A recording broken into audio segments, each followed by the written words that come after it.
بسم اللہ الرحمن الرحیم۔ السلام علیکم ورحمۃ اللہ وبرکاتہ۔ آج کا ہمارا ٹاپک ہے جس پہ ہم ڈسکشن کریں گے وہ ہے شرک۔ سب سے پہلے آپ ہمارے چینل کو سبسکرائب کر دیں، ہر آنے والی ویڈیو کو لائک کریں، شیئر کریں اور کمنٹ کریں۔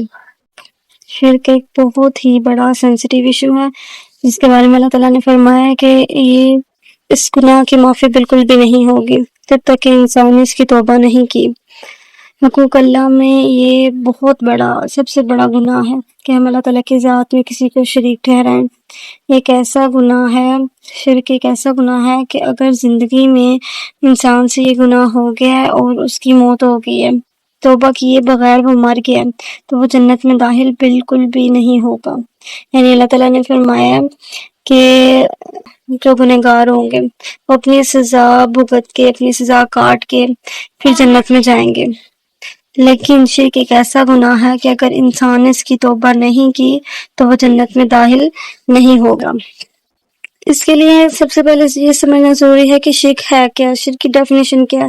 شرک سے مراد بیسیکلی یہ ہے کہ اللہ تعالیٰ کی ذات میں، اللہ تعالیٰ کی صفات میں کسی کو شریک ٹھہرانا، یعنی اللہ تعالیٰ کے سوا کسی کو پکارنا، کسی سے مدد مانگنا، یہ ساری باتیں شرک کے زمرے میں آتی ہیں، جو کہ ایک نعوذ باللہ بہت بڑا گناہ ہے۔ جیسے کہ قرآن مجید کی پہلی سورت میں اس کا اللہ تعالیٰ نے ہمیں یہ دعا سکھائی ہے سورہ فاتحہ میں، ایاک نعبد و ایاک نستعین، یعنی اے اللہ ہم تیری ہی عبادت کرتے ہیں اور تجھ ہی سے مدد مانگتے ہیں۔ یعنی کہ ہم نماز میں، ہر نماز میں یہ دعا مانگ رہے ہیں کہ اے اللہ ہم تیری ہی عبادت کرتے ہیں اور تجھ ہی سے مدد مانگتے ہیں۔ تو یہ کس بات کا اقرار ہے کہ اللہ تعالیٰ ہی مدد کرنے والا ہے، اللہ تعالیٰ ہی ہمیں ہر چیز دینے والا ہے۔ حتیٰ کہ انبیاء کرام سے بھی مدد مانگنا اللہ تعالیٰ نے منع فرمایا، گناہ ہے یہ بھی شرک کے زمرے میں آتا ہے۔ ہاں، ہم انبیاء کرام، اولیاء، کتب، ولی، ان سب کو وسیلہ بنا کے ان کے ریفرنس سے دعا مانگ سکتے ہیں کہ اللہ جس طرح تم نے حضرت یوسف علیہ السلام کی مدد کی، جس طرح تم نے حضرت موسیٰ علیہ السلام کے لیے رستہ بنایا، ان سب کا ریفرنس دے کے جس طرح یا اللہ تو نے اصحاب بدر کی مدد کی، اسی طرح ہمارے بھی مددگار مانگنے والا فکر ہے وہ ہم صرف اللہ تعالیٰ کے لیے ہی استعمال کر سکتے ہیں، صرف اللہ تعالیٰ ہی ہماری مدد کرتے ہیں۔ اور یہاں تک کہ اللہ تعالیٰ نے یہ بھی فرمایا کہ یہ جو انبیاء کرام ہیں، یہ جو تمام انبیاء کرام ہیں، اصحاب ہیں، فرشتے ہیں، یہ سب خود کھانے پینے کے لیے، سانس لینے کے لیے، ہر کام کے لیے میرے محتاج ہے، یعنی میں چاہوں تو انہیں دوں یا نہ دوں۔ تو تم کون ہو کہ تم ان انبیاء سے یا ان سے مدد مانگتے ہو؟ اللہ تعالیٰ قرآن پاک میں بار بار یہی ارشاد فرماتا ہے کہ مجھ سے مانگو، میرے آگے ہاتھ پھیلاؤ، میں تمہیں دینے والا ہوں۔ یہ شرک کیا ہے کہ ہم اللہ تعالیٰ کی صفات میں، اس کی ذات میں، اس کے حقوق میں ہم لوگوں کو شریک کر رہے ہیں۔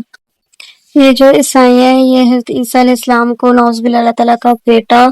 مانتے ہیں اور یہ کہتے ہیں کہ وہ بھی خدا ہیں، یعنی حضرت عیسیٰ علیہ السلام کو خدا کا رتبہ دیتے ہیں، جو بہت بڑا ایک شرک ہے، گناہ ہے، یعنی یہ بھی ایک شرک کی قسم ہے۔ ان کے بارے میں ہی اللہ تعالیٰ نے فرمایا کہ حضرت مریم اور حضرت عیسیٰ یہ بھی اپنے تمام معاملات کے لیے میرے محتاج ہیں، یعنی وہ مجھ سے مانگتے ہیں، میں انہیں عطا کرتا ہوں، تو تم کیوں ان کو خدا مان رہے ہو؟ تو یہ سمجھنے والی بات ہے کہ شرک جو ہے نا وہ بہت ہی بڑا گناہ ہے، ایک کبیرہ گناہ ہے شرک، کہ ہم اللہ تعالیٰ کے سوا کسی اور کو پکار رہے ہیں، کسی اور سے مدد مانگ رہے ہیں۔ یہ قصص الانبیاء پڑھے جائیں، جیسے کہ نبیوں کے جو قصے ہیں، ہر نبیوں کے قصے نہ بھی قرآن پاک کوئی تفسیر سے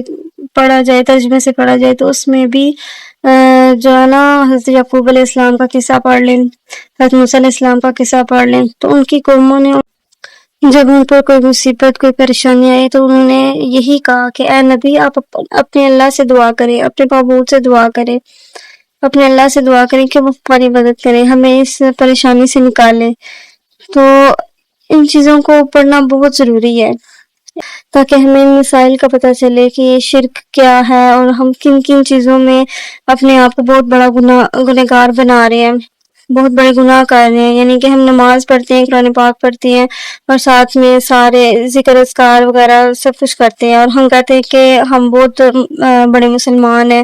ہاں ہم جو ہے وہ جنت میں داخل ہو جائیں گے یہ وہ. لیکن ساتھ اگر ہمارے یہ فیکٹر موجود ہے کہ ہم کسی اور کو بھی پکار رہے ہیں، یعنی درباروں میں جا کے سجدے کر رہے ہیں، کہ چادریں چڑھا رہے ہیں کہ جی ہمیں یہاں سے بیٹا ملے گا، یہاں سے یہ چیز ملے گی، ہم یہاں پہ دعا مانگیں گے تو ہمارے جو ہے نا اولاد ہو جائے گی، یہ وہ ہر چیز کے لیے آپ اللہ تعالیٰ سے دعا مانگے. اللہ تعالیٰ کے آگے سجدے میں رو رو کے دعا مانگے تو وہ ضرور عطا کرتا ہے. اگر اس پہ توکل مضبوط کر کے اپنے آپ کو اس پہ، اپنے ذہن کو اس پہ جو ہے نا آمادہ کر کے کہ ہمیں اللہ تعالیٰ ضرور دے گا، ضرور عطا کرے گا، تو وہ ضرور دیتا ہے. اپنے گمان کو اچھا کریں، جس طرح کا ہمارا گمان ہوتا ہے اللہ تعالیٰ ہمیں اسی طرح کی چیزیں عطا کرتا ہے، اسی طرح کے ہمارے معاملات عطا کرتا ہے.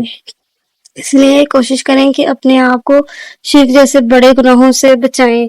اپنا محاسبہ کریں، خود دیکھیں کہ ہم کن کن چیزوں میں جو ہے وہ رانگ جا رہے ہیں، اپنے آپ کو رائٹ پاتھ پہ لے کے آئیں. اور آخر میں یہی اپنی ویڈیو کا اختتام اسی طرح کروں گی کہ اس دعا کے ساتھ کروں گی کہ اے اللہ ہمیں شرک جیسے تمام گناہوں سے بچائے. اللہ تعالیٰ ہمیں ان تمام گناہوں سے بچائے، ہماری مدد کرے، ہمیں رہنمائی عطا کرے، جہاں پہ ہم غلط ہیں ہمیں وہاں پہ اپنے آپ کو ٹھیک کرنے کی توفیق عطا فرمائے، اور ہمیں جو ہے نا صراط مستقیم پر چلنے کی توفیق عطا فرمائے. آمین.